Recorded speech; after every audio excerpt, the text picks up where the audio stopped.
Do you have other races? Like, is there going to be a list of primaries that is coming forth from accountability now that we start to see this being a national campaign? I mean, are you lining up other people in other congressional districts by January? Absolutely. I think we're going to be looking at all the congressional districts where people are not representing their district.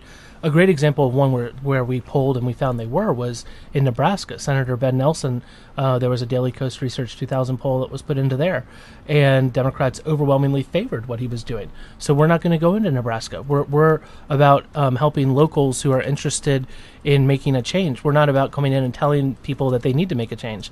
And that generally kind of equates with the normal Democratic performance of an area. If you're in a Democratic area, you don't want a blue dog.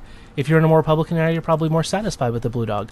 So, we're unlikely to be going after some of the other Tennessee congressmen who are blue dogs because they represent conservative rural districts that are probably happy with them. In Nashville, the polling, and our initial guess was he probably was vulnerable and people weren't happy. The polling indicated it was much greater than what we even knew.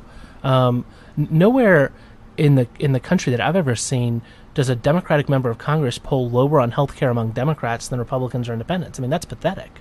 Well, and I guess, do you have a list of other districts at this point, or is this just, this one is the one that you know for sure right now, and you're still kind of exploring in other districts? I think it'd be safe to say Arkansas's 4th District with Mike Ross, with what's been going on there, particularly with, I don't know if you had heard about this, but the sale of his pharmacy that was sold for hundreds of thousands of dollars more than what it was appraised for to a hospital chain.